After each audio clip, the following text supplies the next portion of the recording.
खुलुमबाय जेन बर' निउज चेनेलाव नोंथांमोनखौ गासैखौबो बरायबाय। नोंथांमोना भिडिअखौ फारियै जोबजासे नायलांदो। उन्दै बैसोआव जुलि जानाय लानायनि सायाव दासान्दि पुलिसआ आसामाव 2170 सुबुंफोरखौ एरेस्ट खालामबाय। थांनाय 4 फेब्रुआरि खालि आसामनि डिरेक्टर जेनेरेल अफ पुलिस जिपि सिंहआ फोरमायनाय बायदिब्ला आसामनि गुबुन गुबुन पुलिस थानाफोराव गासै 4074 केस रेजिस्टार खालामनाय जाबाय। जिपि सिंहआ फोरमायनाय बायदिब्ला दासान्दि उन्दै बैसोआव जुलि जानाय लानायनि सायाव बांसिनै हमजानाय सुबुंफोरनि जिल्लाफोरा जादों बिश्वनाथ, धुबरी, बरपेटा, क'क्राझार आरो हजाय। मोनसे दुखुनांथाव जाथाय।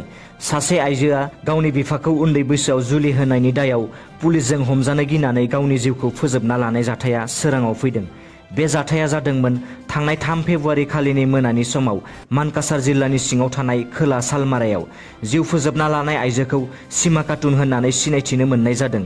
मिथिनो मोननाय बायदिब्ला सीमा खातुनआ उन्दै बैसोआवनो हाबा जादोंमोन, नाथाय थांनाय 2 बोसोर सिगांनो कभिड-19नि समाव बिनि फिसाया थैदोंमोन। बेनि थाखायनो सीमा खातुनआ गावनि 2 उन्दै गथ'फोरखौ लानानै गावनि बिफानि न'आव थाहैदोंमोन। सुलुंनिफ्राय मिथिनाय बायदिब्ला सीमा खातुनआ गावनि बिफानि न'आवनो जिउखौ फोजोबना लादोंमोन। आसामनि गिबि मन्थ्रिया उन्दै बैसोआव हाबा जानायनि हेंथायै आयेन बायदियै साजा होनो बिथोन होनायखौ मिथिनानै गावनि बिफाखौ पुलिसजों हमजानो गिनानै सीमा खातुनआ गाव थाग्रा न'नि सिलिं फेनाव दौलें लागायनानै गावनि जिउखौ फोजोबनानै लादों होननानै खौरां मोननाय जादों। बर' सावथुन नायनो मोजां मोनग्रा रायजो राजाफोरनि थाखाय मोनसे गोजोनथाव खौरां। मेहेरगोनां फिल्म प्रडाक्शननि नाजानायाव नोंथांमोननि सिगाङाव फैगासिनो दङ मोनसे बर' सावथुन। बे सावथुननि मुङानो जादों बर'नि थै। बे सावथुनाव गाहाय फावखुंगुर महरै सोरां नार्जारी आरो गाहाय फावखुंग्रि महरै पुजा मुसाहारिखौ फाव होगोन होननानै मिथिनो मोन्दों। प्रडिउसार रोंसार मुसाहारि आरो डाइरेक्टर सपन कुमार ब्रह्मनि नाजानायाव बे बर' सावथुन बर'नि थैया नोंथांमोननि सिगाङाव फैगासिनो दङ होनना खौरां मोननाय जादों।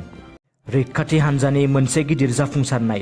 रैखाथि हान्जाया नायबिजिरनायाव 10 कौटि रांनि ड्राग्सजों लोगोसे 4 दायनिगिरिफोरखौ मणिपुराव हमनो हादों होनना खौरां मोननाय जादों। हमजानाय दायनिगिरिफोरनि गेजेराव 2खौ आइजो सुबुं होननानै मिथिनो मोन्दों। मोनसे खौरांनिफ्राय मिथिनाय बायदिब्ला नायबिजिरनाय हाबाफारिखौ मणिपुरनि गुबुन गुबुन ओनसोलफोराव लानानै हिर'इन, ब्राउन सुगार, अपियाम आरो पपि बेगरफोरखौ हमनो हादोंमोन। काक्सिं जिल्लानि एसपि श्री भाटसा फोरमायथिनानै होनाय बायदिब्ला रैखाथि हान्जाया काक्सिं जिल्लानिफ्राय 932 ग्राम हिर'इनजों लोगोसे लामजानें कंसाइ आरो एमडि आनजार मुंनि दायनिगिरिफोरखौ हमनो हादोंमोन। बेबायदिनो चुराचान्दपुर जिल्लायाव पुलिसआ केमनैथम मुंनि सासे आइजो ड्राग्स फालांगिरिखौ हमनो हादोंमोन। नायबिजिरनानै आइजोनिफ्राय 2935 ग्राम अपियाम, 3700 ग्राम पपि बेगर आरो ब्राउन सुगार थानाय 7 ग्राम थांखु मोननायजों लोगोसेनो नोगोद 70,000 रां मोन्दों होनना मणिपुर पुलिसआ बुङो। बेनि अनगायैबो टेंनौपल जिल्लानिफ्राय पुलिसआ 4.125 किल'ग्रामनि ब्राउन सुगारखौ मरे कलेजनि साखाथि मलसां गामिनिफ्राय कामिनलाल किलं मुंनि सासे सुबुंनिफ्राय हमनो हादोंमोन। मख'नो गोनांदि हमजानाय गासै दायनिगिरिफोरजों लोगोसे आयेननि बेरेखा बेसादफोरखौ आयेननि गेजेरजों नायबिजिरनो थाखायनो पुलिसनो गथायनानै होबाय होनना खौरां मोननाय जादों। दिनैनि रादाबा एसेनोसै। नोंथांमोना भिडिअखौ नायनानै मोजां मोनदोंबा अन्नानै चेनेलखौ साबस्क्राइब खालामनो दाबाव। लोगोसे लाइक, शेयार आरो कमेन्ट खालामहर, जाहाथे उनाव आं नोंसोरनिसिम गोदान निउसनि आपडेटफोर लाबोबाय थानो हायो। गोजोन्थों।